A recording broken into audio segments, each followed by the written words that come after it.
Come in there. Whilst we're here, should we it's good we're talking about all this stuff with regards to top 5. We can move over to another channel, GRM. Yeah. Grime Daily. They've put out is it called Together We Rise? Together We Rise. I think I want to talk about it last week and we didn't, but as things happen, it's actually good to talk about it today. So 3 episodes so far. Yes. The 4th comes out today. Today, whilst you're hearing this, so we'll definitely cover that next week again. And our very own Yazzy Minister.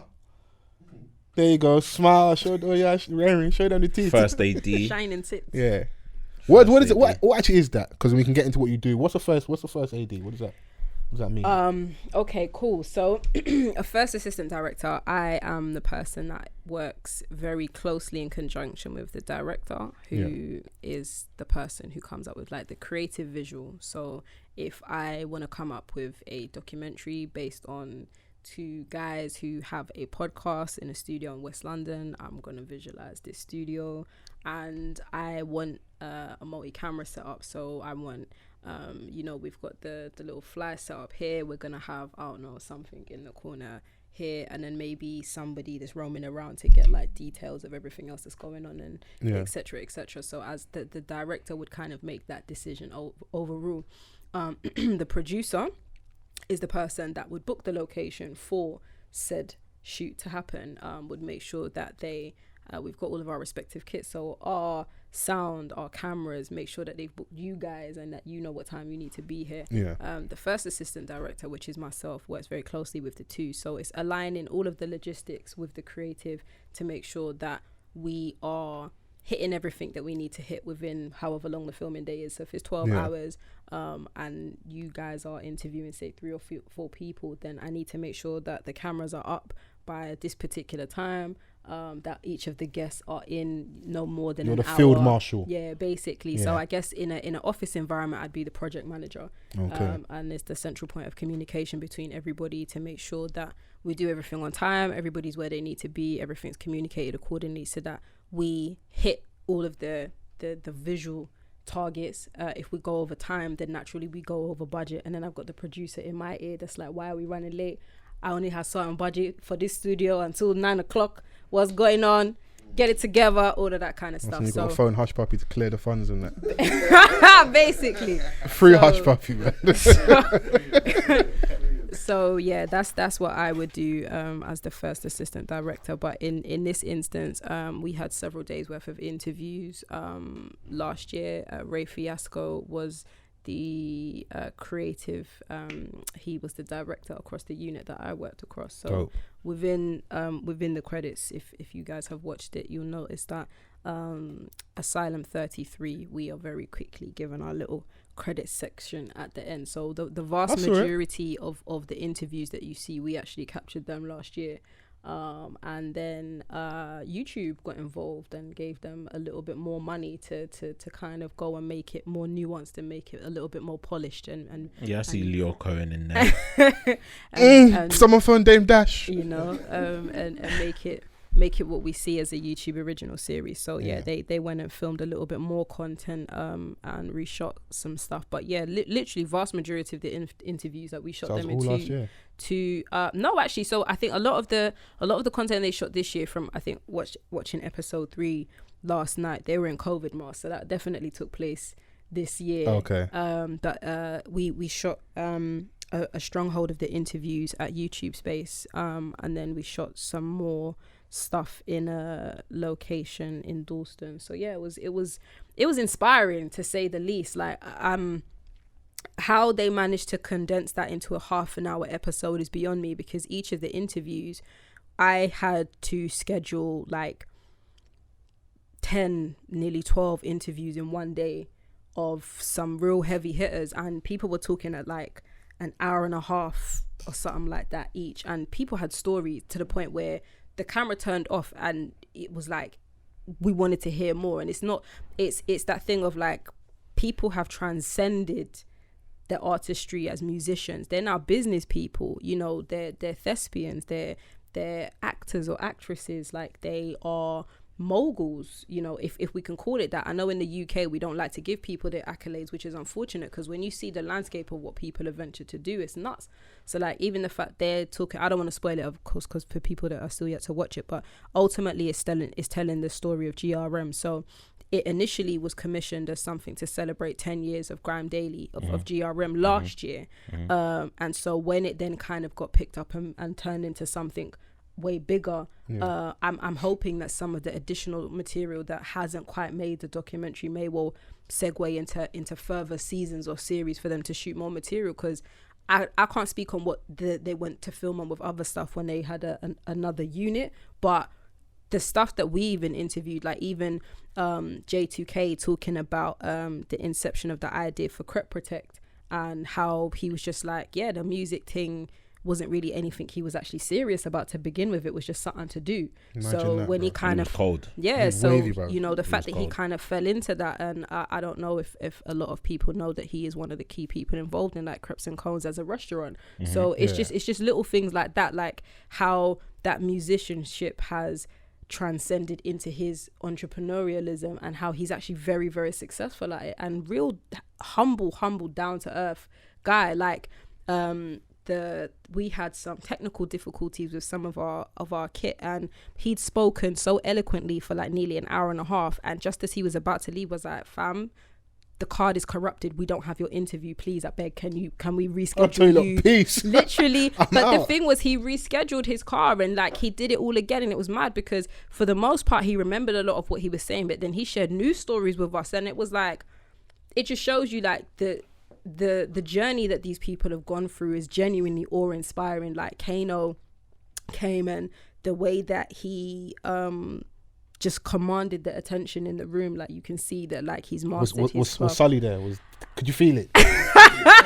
Nah, man, he's a thespian now, man. I feel like music now it just feels like something he's doing for fun. Like literally just how he spoke, like even gigs came through and Wretch, and it was also cool seeing these guys interact with each other like as they're telling their story. So for the most part it was like individual singular setups, but some of them like were like, you know what, I don't really know what to talk about, let me just hang around in the back. And as they're listening to some of their peers tell these stories, they're like, oh snap, I remember that, yeah, when you did da-da-da-da-da-da, and it's kind of kicked off more things. And like even within myself watching it, it was I don't know, it was a really warming moment, because like I've this is 5 years into me being a first assistant director now, and it's so interesting to see how much like the music side of things alone has grown. Like our scene has genuinely grown. So listening to, and it, like from the perspective of like getting called to work on certain shoots, like I've always had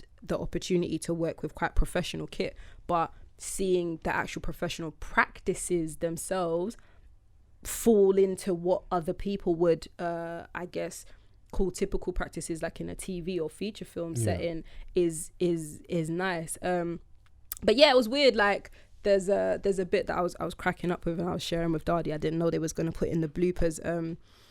Fredo turned up, and like when he's smoking, he's got a hard face, like, so you know, I don't know if he's happy or not, like, do you know what I mean? But I've worked with him before, funny enough, across the road actually, on a shoot that I don't actually think it ever came out, and they put as like a blooper, he finally recognized my face because he was staring me down, and I was like, yeah, he was talking to me. Okay. So I was like, I didn't know, like, what is it a problem? Like, what do I smell? Like, why is he giving me this look? But he was just like, oh no, it's you. Like, you was the one telling me not to bun weed. And I was like, yeah, and you did it anyway. And he just started busting up. But it's just that thing of like, it kind of humanizes people that we look at in a certain way. Like, yeah. there's a lot of I don't know, the mystique that comes with people that are. You lot think these rappers are savages. This nigga is a whole human being, bro. But this is it, and that's what I like about the documentaries. I feel like it humanized. I know that's probably a terrible way to put it, but I feel like with a lot of celebrity culture, we put people on a pedestal, and then whatever the stories are that circulate of them, that's what we know of. They become the narrative. Yeah, that's what we buy into, and it's also dope that they even said, look, away from pirate radio, we didn't know what people look like. You know what I'm saying? And so that's a fact. Yeah, so now we're in that internet era where anything that's being spoon fed to us or supposedly leaked, we know whatever has come from it. I know there's a recent social media post about, maybe we're going to touch on that madness as well. Yeah. But but yeah, like we know whatever's basically fed to us, and so it I feel like the documentary was nice because it also meant that they got to reveal their journeys, and so I'm hoping that they do give a little bit more of that. I like, yeah, that they've done that, and I like that we hear a lot from Posty, and I don't know how much of our listeners know the Grime Daily story, but I remember when the YouTube went down, what that was like. I remember when they rebranded to GRM Daily, and it wasn't just Grime Daily. And I remember when Pierre was no longer part of that, and you hear what happened with him, and obviously not doing spoiler, but why they parted ways, and it was nice to hear basically the breakdown of their relationship as a duo, Posty and Pierre, you know. And I thought it was maybe a bit telling that, you know, their conversation went filmed together. But I know a lot of people were individual, but like I would like to see them sat together talking. But hopefully see from the episode that comes out today if they continue that story in there and what really happened, and we see where he's at, and the fact, at least I would hope the fact he's part of the documentary means something. So, you know. Oh yeah, man! Like it would have been a little bit of a disservice if he wasn't. Do you know what I mean? But that, then obviously, but maybe you can't tell like what had happened or really happened between them for him to not appear on the. It's an honourable thing, isn't it? Yeah. I can never like I don't want this back. It's an honourable reason, and you got to be proud of like what you were a part of. Like look at what it's done now. Yeah, no one can't rub you out. You're part of history. Do you know what I'm saying? Like you're definitely part of history. Like and what it did, and it's amazing. Just going, you know, at the back of what Yazzy was saying about, you know, the start, because it's always interesting about what was before Grime Daily. Risky Roads, Lord of the Decks, Lord of the Mics, Practice Hours. That's how we went from listening to these dons like on radio to then someone like Risky Road saying like, rah, I need to document this. No one knows what these dons look like. Let me go out with my little camera and then place it out, and literally that's how we were like, oh my gosh, we finally put a face to the voice. That was a big deal back then as well. It was a huge deal. Do you know what I mean? Like, depending on where you were from, like you just go to your market, you go Wembley Market, and you'll grab these DVDs. There was a record store that I used to go to called Spin City. Where was it? In the ends. Can't remember. Yeah, somewhere in the ends, and that's where I used to get like a lot of my stuff. Obviously. Me and my older sister, we used to listen to these man on radio, innit? Cassette, taping, and then it became that moment where like, you know, we're finally seeing them, and then obviously the internet age came about, especially like from our perspective. GRM came, or Grime Daily came, and you know, we started to really like. I remember people like just congregating around computers, watching videos, and then that famous moment where vanished. Yeah, and then you started to see. Rumor has it that it was Jamal. Allegedly. Hey, Richard Branson. They said he going over there. But then you started to see like obviously the start of SB and Link Up, and you know, GRM were like, oh shit. Went from number 1 to number 2 to number 3, and it's like. But it was good though, because like you got something different from each of them. Yeah. Do you know what I'm saying? Like Rashid's was just content over everything. Just regular uploads, and when he was hustling, that nigga was hustling, bro. Yeah, Rashid's like, he's like a foot soldier. He's really out. Like even now, he'll still go around with his camera and film stuff. Yeah.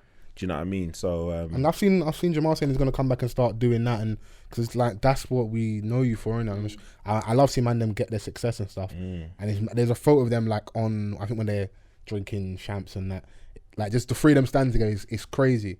Oh yeah, I look at them like, imagine if they come together and created a label, or like we got that. And I've heard sort of like a label now, innit? Yeah, they do that now. But I've heard through the grapevine that like someone has tried to get them to all sit down. They have had a sit down of sorts, innit? So maybe something's gonna happen in the future, but yeah, we'll see. I hope so. Like it's interesting again, like seeing what made the cut from that within it as well, because they had a sit down, like a sofa sit down that we shot. What was in there is new cut material, but I'm glad that they reshot it, because I think the vibe that I got anyway when we did the initial interviews was that a lot of these guys hadn't been briefed. too much as to what they were coming to talk about. Right. So the questions that were given to them were more of a surprise in terms of not being rehearsed answers. It's just to authenticate what they were saying. Yeah. And I'll be honest, the new gen guys weren't repping with the answers they were giving. Like, and I think it was because a lot of it was coming from a place of nostalgia. The guys that built the foundation of what the scene is, whereas these new guys have benefited from it. So obviously to ask them about where was you when the ting lock off and this, that and the other, it's like, these cats were mad young. I would respect them if they wanted to say I was in my bedroom. Yeah, literally. And so for them, it's like, it was a moment, but it wasn't that big of a deal. But it's like what GRM meant for them going forward. And so this is again why it's like, I really like how they've cut it together, because it shows that there's an authentic love there. Like and again, it was also interesting as well, because a lot of these guys I worked with in one shape or another on their shoots or what have you. So to come and see them sit down and talk about their life in that way, it felt more like a family sit down than just who are these strangers in the room. Like Julie had a lot to say, as did what's my girl's name? Shams. Yes, Shams. Thank you. She's gonna have a lot of stories. Yeah, man, hella stories. I was on a Shams shoot back in the day. These man's old school. I mean, these are two women that have been around a lot of the stuff that, do you know what I mean, from the beginning. Julie, you can imagine, like, obviously, it goes without saying. Brothers, it goes without saying. But she'll have her own stories as well. Yeah, of course. And then obviously Shams with Face for Music, and you know, trying to do a thing, because like we're literally watching like a lot of these men and women build something from literally from nothing. We're trying to get it to a place where it runs on its own. Do you know what I mean? Like, so yeah, man. Bro, I'm sorry, I keep looking at this Donny's getting worked in the ring, bro. Bro, if you're watching YouTube, you're gonna think, why does Fols keep looking up, bro? This Donny was getting worked in the ring, bro. Oh, mate. Yeah. But yeah, it's great that it's out. Yeah. Like I said, the 4th episode of that will be out right now. Did you get credits on episode 2 and 3 as well? All of them. Okay, cool. I love them. So I love them. I was told there's a sneak cameo in one of the episodes. So as I haven't seen it, I'm gonna assume that's yet to come in the episode that's coming out. I don't know what that's gonna be of, so we'll see. But it'll be you working. Yeah, probably will be. No smoking. I've been on the shoot with Yazzy. I've been on the shoot with Yazzy, and you know she's really on job. Yeah, she don't play in it. Yeah, she don't play it, man. Yeah. She's good at her job. I like her. I'm proud of you, man. 5 years in the game, bro. You know, like, you man them, bro. This is what it is, isn't it? Yeah. No, but like, we don't have to get into everything, but we know the stories, the hustle, the grind. Yeah, there's been story. Care to share? Story. Nah, there's been too many moments, man. Yeah. But right now I'm more narrative and more short base led, and just trying to push in that direction. I think there's a lot of content that we're due to make, and I think that music has bred and birthed a lot of careers of people. And as much as that was never my end goal, I'm not going to pretend like I'm not thankful for the connections and contacts that's brought me. It did have me trapped in that world for a while, though. It was like, I'm trying to get out, but literally, there's a lot of cool stuff going on. I've noticed that, like, with Link, I've been doing their different type of content, but like we spoke about the whole CBiz doc. Obviously, GRM got this. I feel like we're going to get into that space where we're going to be telling our own stories, because we need that. We need us to be, and it's only going to be authentic if people are there. Like when you sit down and watch the GRM documentary, and because you go from Wretch, J2K, you've got Gigs, you've got Gets, you've got obviously New School, you've got Fredo, Charlie Sloth, you've got Sketchy Media, so you've got everyone's like, cool. If you may not know the artists, you know the bloggers, you know the radio people, you know the media, like all the stuff, people behind the scenes. Like, we need that in it. So in a few years' time, they'll be doing documentaries. You'll be sitting down talking about the hustle. Well, speaking of which, whilst we're here, you've got something that you're, I don't know if you've publicly like placed it out there. Oh, cheers. Going out. I was like, huh? I started a production company, New Emergence Media. So I registered that in December. I wanted to do so for time. My hand was actually forced because there was something that I was supposed to work on with a prominent comedian. It didn't come to fruition, but it actually was a blessing in disguise. So in the process of wrapping up a BBC New Creative short film, so produced that, waiting for confirmation on whether I've secured a second one.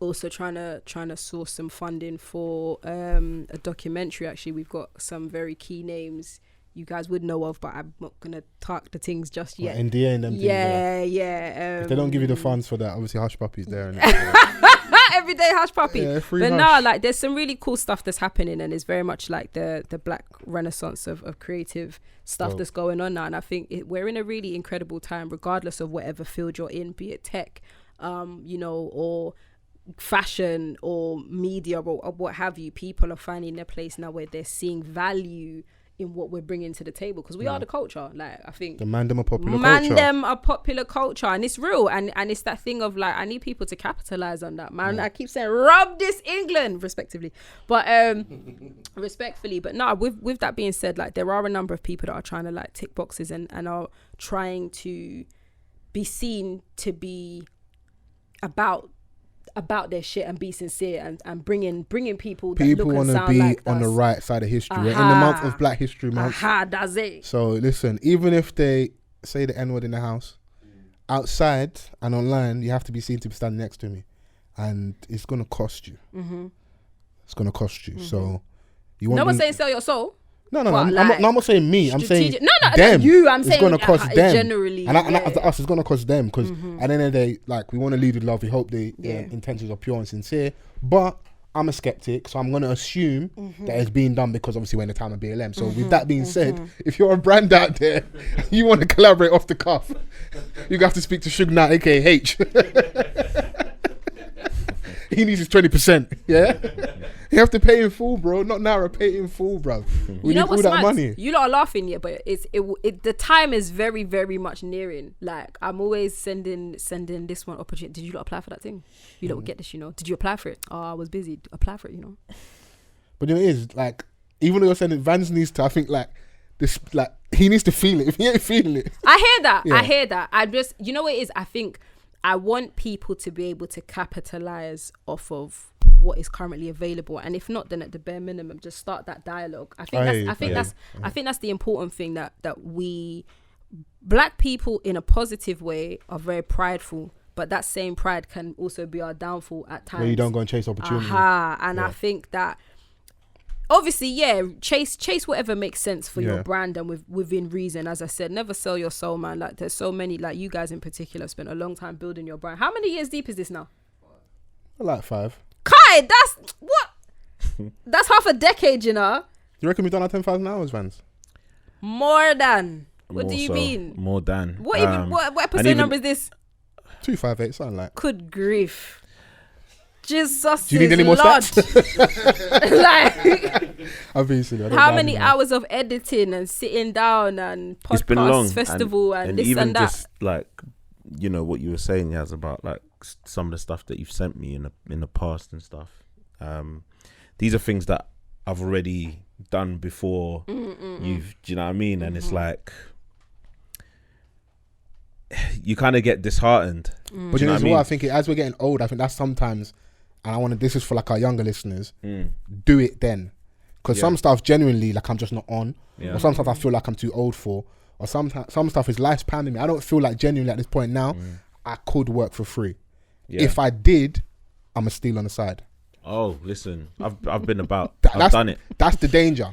I'll be honest with you. And I'm trying to work smart. And not just. I think I've got good work ethic, but I'm trying to marry the two together. Because you was talking about them offering you, saying come like somewhere quay out of London for the £80 a day, whatever.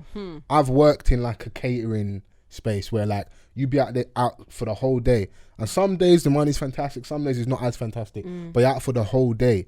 So it's like, it starts feeling like, how much is your time actually worth? Like, what could I have been spending my more productive? Like, that £68, you need it for right now, but maybe if I did something else in a month, 2 months, or even a year, that day rate might now be 250, £3 or something, like whatever the case may be in it. And or even if it's less, at least I'm happier. And it's not costing me. So maybe I'm working for 2 hours getting the same money rather than spending a whole day doing that. Do you know what I'm saying? And as last I was getting real and he started having a conversation about, when we gonna have a baby? What we doing? What's going on? You think you can turn around your baby and say, oh, by the way, I quit my job? Yeah, you think you can come home and say, I quit my job. I want to become a radio presenter. What? You better go studio and radio there, bruv. It's funny, but it hurts, bruv. You start thinking, if when I was between like 22 and 26, I could have done more. So like, for our younger listeners, I think like just do the stuff at the time period, because like I look at my sister at the minute, I'm so proud of her, because the other day she was interviewing Davido. Yeah, that was good. Casual as well and killing it. And she got a different side of Davido I don't think a lot of people have got in terms of interviewing. Like they spoke about the whole Westwood freestyle, and the clip I saw, the way they handled it, it was fun. And he was open and he spoke. Maybe they caught just as long as you weren't shouting at her, good. No, he weren't shouting.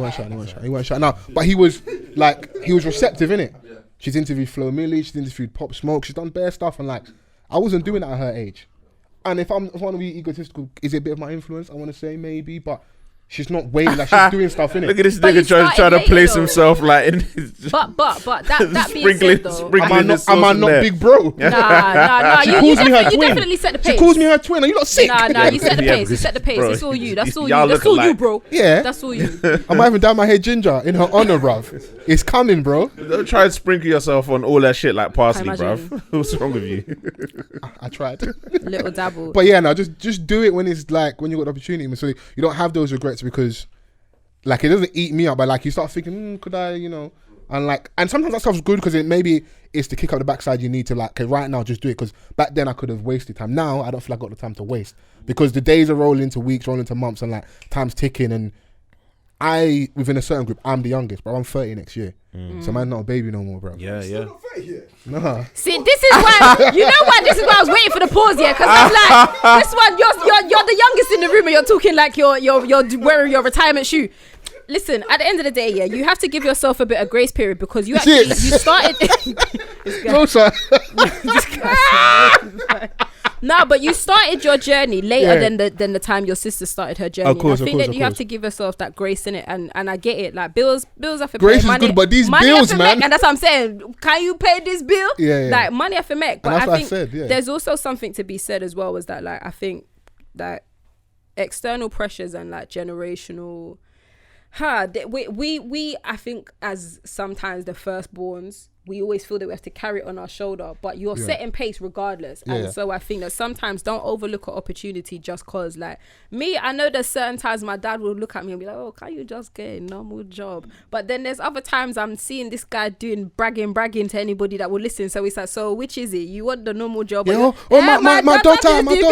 she's a director. I was like, literally, when I heard my dad say that, I said, rah, you that's always flogging me relentlessly. Yeah, so they don't tell the truth, at all, bro. All of a sudden they've got amnesia. Do you know when you've made it? When you're like your mum will make, or your dad will make your like their WhatsApp photo, like the stuff you do, innit? Like I remember our first live show. My mum changed her display picture to that, innit? And she put in like our group chat with me and the girls, like, we all need to pray for the live show. Like inside of me, like, this is hilarious, beautiful. But it was so beautiful, innit? And it's like, and then she hit me with shade, even though I don't know what it is you talk about and where you do this thing.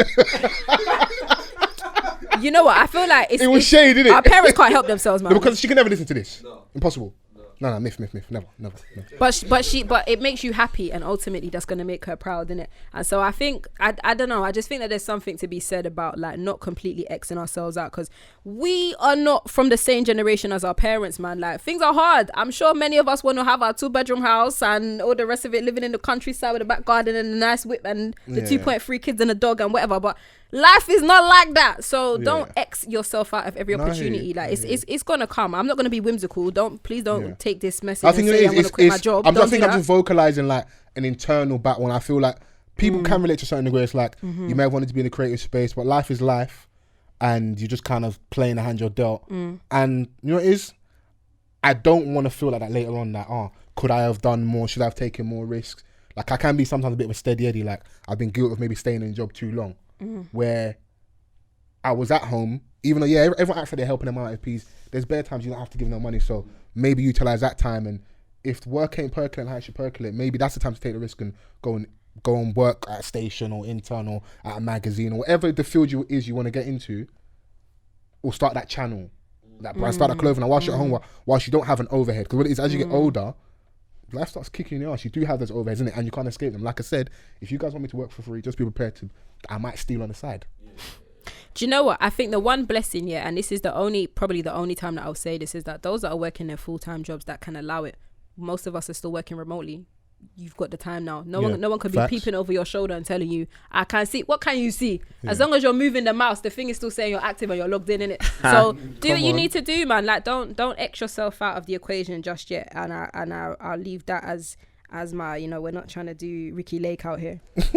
Before we get off this, though, I think you're probably one of the best people to speak to about this, yeah? Considering how long you've been in this thing and the conversation we're kind of having at the moment, how do you then decide how much your time is worth? Do you know what? Every year, I think there was a turning point for me, and it was I got booked for a job. It was at YouTube Space. It was Anne Marie, artist. She they did like a mini karate series basically to celebrate that she got 1 million YouTube subscribers. Okay. And she hollered at like all her friends. So like Rudimental came down, Ollie Murs. This is mainstream. Couple. Yeah. Like it's just like real well-known white folk. And some like two brown people, cool. But what the turning point for me was within that, I was deliberating, like, I'm working all the time, I'm busy, I'm working on virtually all of the key supposedly larger budget videos, or the videos that are killing it in the charts, but I'm broke. What is going on? So within myself, this is like, I want to say the cusp of maybe towards close of 2017 coming into 2018. And then I got booked for this thing, and they asked me, how much is your day rate? And I remember I was like, right, this is the time that I want to be saying minimum £300 per day is what I want to take home. And they asked for the number, and I gave it to them. And then there was like a pause, and I said, Jesus Christ, I've fumbled. And they were like, yeah, no, that's fine, great. I said, hey? Me, I should have asked for more. So that was the point. I said, no, at the bare minimum. And what I didn't realize is, again, like there's a rate card. There is a rate card within my industry that says how much people are supposed to be on based on what they're working on. So commercials pay very well. Brands, they got money in it. TV, feature films, they pay well. It's music promos and that world that it gets very touch and go. What you get, basically, what you get is what you get. What you get is what you get. And this is why I was getting real irritated that it's like, why am I trapped in this world? Like, this is never what I wanted to do. I've always wanted to do narrative based stuff. So for me now, 350 is was the bare minimum. Like we level up again, because it's also that thing of like the people are not paying for just me. You're paying for years of experience. Okay. You're paying for. Talk your shit. Do you know what I'm saying? And I think this is the thing, is that white people don't have to play that game. Their price is their price. And more time, you're 2 minutes over time. OT. Oh, it's OT. Oh, hey, we're getting into overtime now, are we? Yeah. Oh, we're traveling. Like literally, they'll collect their paper. No one's gonna tell them nothing. But why is it when we decide now, we've got other creatives that are like, no, I don't rate that. When you come to shoot and it's on set, like these are the hours we work. And I'm saying, listen, if there was a HR here, you lot wouldn't be talking this talk. You're saying it's because the budget is small, and that's all it comes down to. Yeah, either that or you want to chop the budget, and that's not how we should be doing things. Yeah. Because when you walk into other realms, or with certain labels or certain production companies, your whole mindset changes. So why is it one rule for one and another rule for another? Yeah. So 350 was the bare minimal that I was on. Don't put your current rate out. No. But what I will say is this. I have and still do work for less on occasion. So like, for instance, short films, and I say this as well to say to a number of creatives that some of the people that you might have aspirations of working with, hit them up anyway. Don't think that they're out of your budget, because there's a lot of people, and some of my peers, if someone's got a fly script idea, there's not really any budget. People are more than happy to come out for free if they believe in what you're doing. And that's the crux of it. Okay. And there's been a number of occasions. So like I said, that particular person try to offer me like £80 or £100. I'm not gonna lie, I would happily swallow my words if it's something I think this is powerful. Yeah. This is somebody that's approached me. Tyler Perry films. Yeah. Now get out of here, Tyler Perry. Why are you like this? God forbid it. But I don't pay $100. What? What's the exchange rate, bro? No, but if it's something that makes sense, this is very powerful. This is somebody that's approached me, and there's clearly that respect there, and I see that they're really trying. Like, I'm happy to help. Like, the end of the day, if I've got a means to get there, look, as long as you're just feed us, that's it. I'm not going to ask for much more than that. Yeah. But it's a discretionary thing. And I think that's the thing with this industry as well, is that there's a lot of people, some of them are like, my rate is my rate. I ain't coming out my house for you. Cool. But there's other instances in which it's like, well, I was where you was at some point. My peers were where you were at some point. It's a communication thing, isn't it? Yeah. How do you level up if people aren't prepared to give you the opportunity or help you get there? Yeah. And that's ultimately what it comes down to for me, is that. So if you see a young script writer, young creative, hasn't got the P's, you're looking at someone that's been in the game 5 years, you're like, they could benefit from someone like myself being there, because if they're a fresh script writer and go and get a first AD who's been in the game for 2 weeks, that place could be a shambles. But if they're there with no budget, but they've got Yazzy's experience of 5 years, we can get magic out of this thing that's from the dirt. And this is it. And that's what it comes down to. And this is the thing, like some of the lower budget stuff that I've worked on have actually been some of the most magical. Like there's a you can't lean on the money. And this is the thing. There's a young lady at the moment, 16, that keeps messaging me, and I feel like she's got the creative bug, and she's messaged me like her GCSE results and stuff when they came. Like her dad was also been communicating with me, like, you know, kind of keep her under your wing, this, that and the other. And so that daddy's in the picture. Yeah. And it's just like, oh look, there was this casting that came out, like I want to apply for this. What are you saying? I've just said, look, if this is something that you want to do, just make sure that you're communicating with your educational establishment.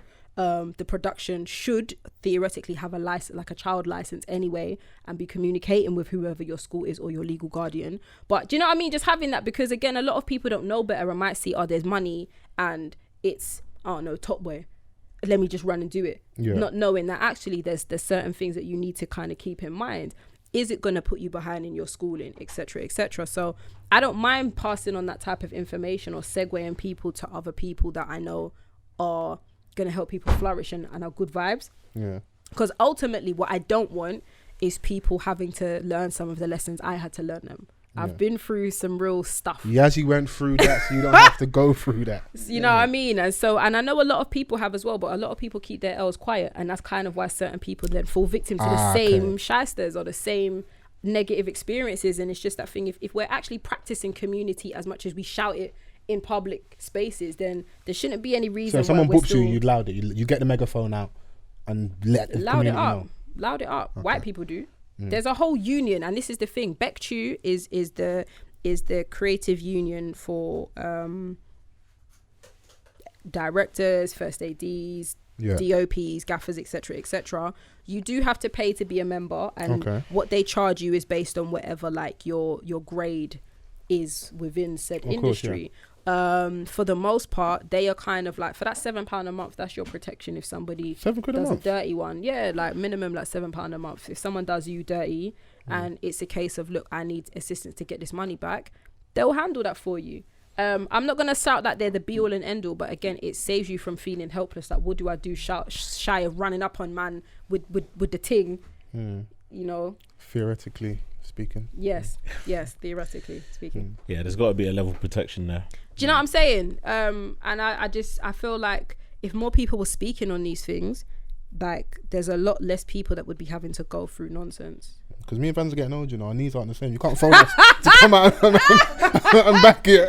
I got about 12 months left in me, so if you got anything you want to back here in a professional setting, let me come there. I'll speak to them eloquently. Yeah. Run the money immediately. My eloquence has run out, man. Even my own eloquence has run out. I don't even have that no This more. behaviour is preposterous. Run up on people. What are you saying? Yeah. And I think that's it as well. Like, I'm at that point where I'm like, listen, I'm not.